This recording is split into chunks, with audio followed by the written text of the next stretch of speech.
टोहाना के जो नेता है वो तो कह रहे हैं हमने खूब विकास करवाया, पर टोहाना बोल रहा है अगर विकास करवाया तो ये पानी और खड्डे किस लिए खड़े हैं। थोड़ी सी बारिश होते ही टोहाना के अंदर ये हालात होते हैं मानो वहां नाव लेकर के चलना पड़े। अब जिस तरीके से बारिश हो रही है उस बारिश ने टोहाना के विकास की पोल खोल करके रख दी है। देखा जाए टोहाना की राजनीति हमेशा ज्यादातर अब की बार छोड़ करके ज्यादातर सत्ता के हिस्से में बैठी है। जब भी जिसकी सत्ता आई उसी सत्ता के साथ टोहाना रहा है, लेकिन फिर भी सवाल खड़े होते हैं कि जो जल भराव की समस्या है या फिर जो दूसरी समस्याएं हैं वो क्यों मुंह बाई खड़ी है। आज इसी को लेकर के विश्लेषण रहेगा। उससे पहले आप भी कमेंट करके जरूर बताना कि टोहाना का असली विकास किसने करवाया, अगर विकास करवाया तो फिर ये समस्याएं क्यों खड़ी हैं, इन समस्याओं की तरफ ध्यान उन नेताओं का क्यों नहीं गया है।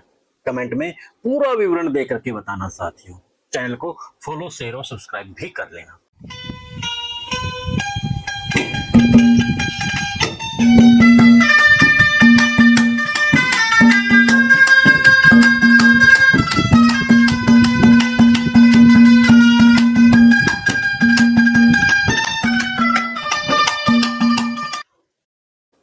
सभी को नमस्कार, मैं आपके साथ कुलदीप खंडेलवाल और आप जुड़ चुके हैं द इनसाइडर न्यूज के साथ। आज टोहाना को लेकर के हम बातचीत करेंगे और टोहाना को लेकर के इसलिए बातचीत अहम हो जाती है क्योंकि टोहाना राजनीति का गढ़ रहा है और जब भी सत्ता में हरियाणा जाता है तो कहीं ना कहीं टोहाना की हिस्सेदारी होती है। जब आईएनएलडी की सरकार थी तब निशान सिंह अहम रोल अदा कर रहे थे, जब बीजेपी की सरकार थी तब सुभाष बराला, जब कांग्रेस की सरकार थी तब चाहे हरपाल सिंह हो या फिर सरदार परमवीर सिंह हो, जब भाजपा और जेजेपी की सरकार बनी तो तब देवेंद्र सिंह बबली कैबिनेट मंत्री थे। अब की बार थोड़ा सा मौका चुके हैं कि सत्ता से वो दूर हुए हैं, लेकिन जो अब तक देखा जाए टोहाना सत्ता में रहा है तो कम से कम ये जो सबसे बड़ी समस्या थी ये समस्या को क्यों नहीं दुरुस्त करवाया गया, ये सबसे बड़ी बात है। आप कैंची चौक से लेकर के शहर के अंदर चले जाइए, खास तौर पर कैंची चौक के ऊपर तो हालात ये हो जाते हैं। कुछ लोग तो अब जो 2-3 दिन तक बारिश चली है वहां पर कहते नजर आए कि नाव चलानी पड़ेगी और वाकई में हालात भी खराब थे। भ्रष्टाचार के कारण से सड़कें भी टूट रही हैं। पिछले कुछ दिनों से कुछ पत्रकार और समाज सेवी और पॉलिटिशियन दिखा रहे हैं कि किस तरीके से घटिया मटेरियल वहां पर लगाया जा रहा है। अब वो बारिश के कारण से वो भी कहीं ना कहीं उखड़ जाएगा। तो टोहाना के अंदर हॉस्पिटल ठीक है बन गया है, बस स्टैंड बन गया है और आपने बस स्टैंड के भी हालात देखे होंगे। ठीक है वो नया बन रहा है वो बाद की बात है, लेकिन हाल फिलहाल जिस तरीके से बस स्टैंड के जो हालात हैं वो बद से बदतर हैं। पानी खड़ा है, कैसे तो वहां पर सवारियां जाएंगी, कैसे बस में बैठी सवारियां वहां पर उतरेंगी, बड़ी समस्याएं हैं।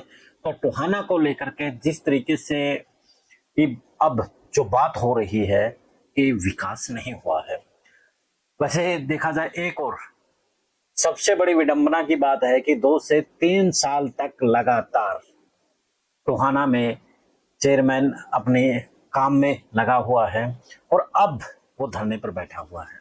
मैं धरने पर बैठा था वो। तो दोस्तों इसको लेकर के भी हम एक विशेष रिपोर्ट आपके समक्ष लेकर के आएंगे कि आखिरकार क्यों जो चेयरमैन है उससे धरना पर बैठना पड़ा।